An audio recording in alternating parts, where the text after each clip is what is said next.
Bonjour et bienvenue sur la chaîne de la Team Entrepôt. Je suis Guillaume, j'arrive en tant qu'intermittent du spectacle pour vous présenter tout simplement du Vanguard Overdress.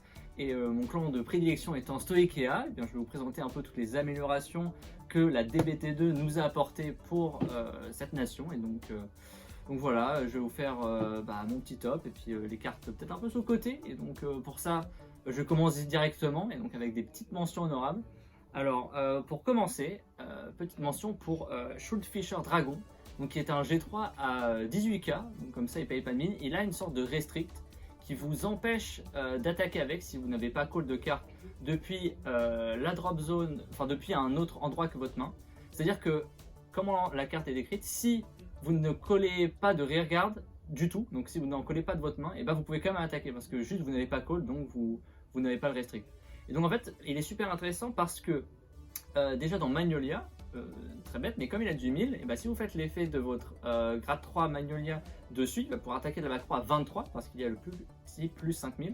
Et donc du coup 23 ça passe à un trigger défensif. Et donc déjà juste ça c'est pas mal intéressant.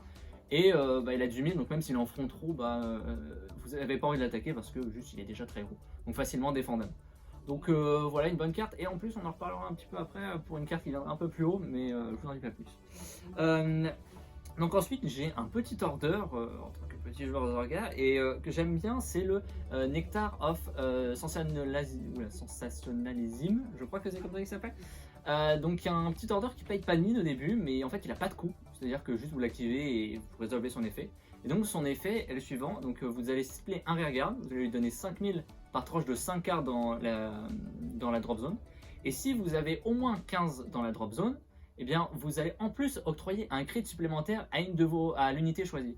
Et donc là où c'est super intéressant, c'est que quand vous avez réussi à mettre l'adversaire à 4 dégâts, ce qui va se passer souvent, c'est que vous allez attaquer avec votre Vanguard en premier, il va avoir peur d'un crit, donc du coup il va PG, ou overtrigger défensif.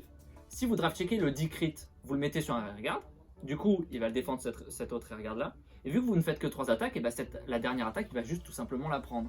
Et donc là où ça change, c'est que vous pouvez faire le nectar sur le rearguard ici, vous tapez avec le Vanguard, vous mettez le crit à côté, et du coup il est obligé de défendre 3 attaques au lieu de 2. Voilà, tout simplement lorsqu'il est à 4 dégâts. Évidemment, ça inclut de draft checker le 10 crit, mais ça ajoute vraiment une bonne option. Et puis s'il n'a pas de PG, le rearguard peut monter très haut si vous le combinez en plus avec l'order qui CB1 donne 10 000, et donc voilà, vous pouvez monter une unité très haut.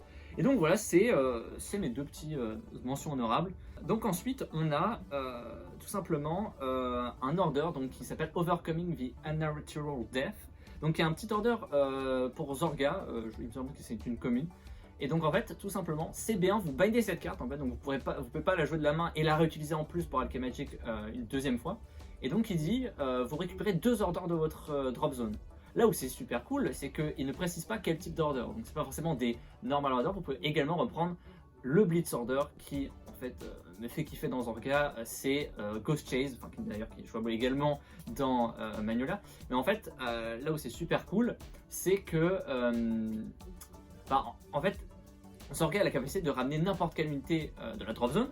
Et donc Ghost Chase évidemment, vous pouvez avec Zorga ramener une Perfect Guard ou l'Overtrigger si vous la meulez.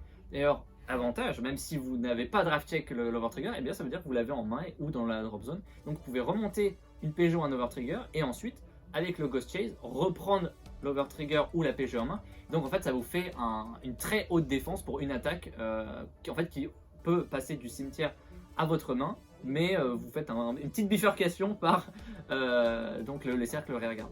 Et donc là où c'est cool, c'est que l'order qui va vous récupérer 2 orders de votre drop zone, il va vous récupérer pour un CB un Ghost Chase qui va vous permettre de vous défendre. Donc au pire du pire, vous avez gagné 5000 de défense. Donc au pire, c'est pas perdu.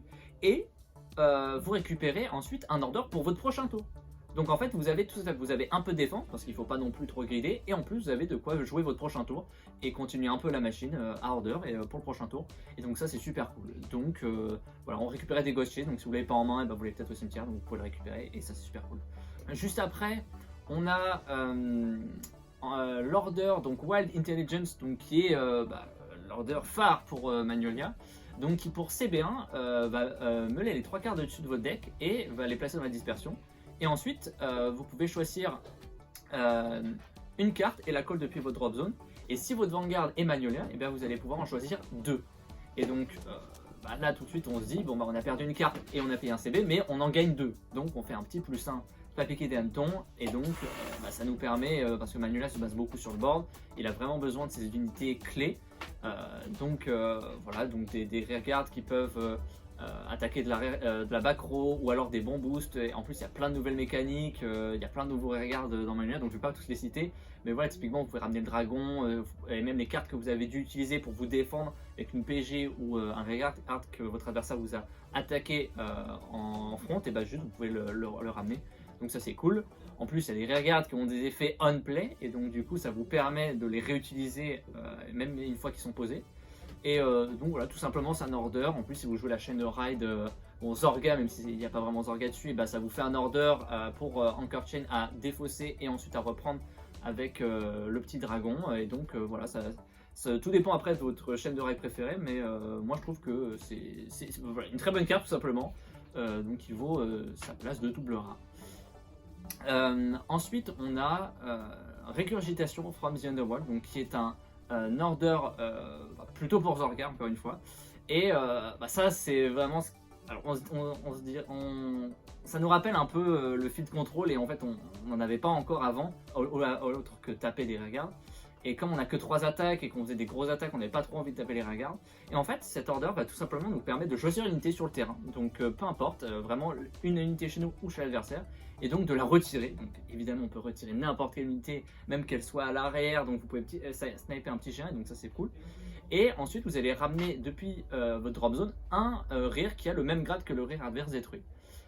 Et si vous êtes en Alchemagie, et ben, au lieu de ramener une carte, vous allez en ramener 2. Donc attention, les 2 cartes vont devoir avoir besoin d'être du même grade que le regard que vous avez détruit en face.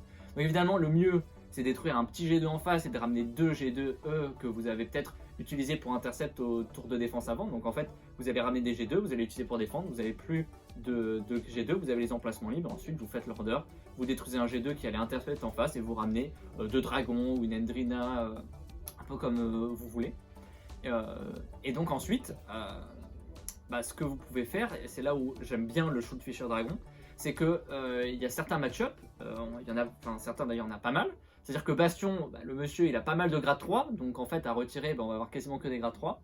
Et donc si on est en Alchemagie, bah, on va devoir call 2 grades 3.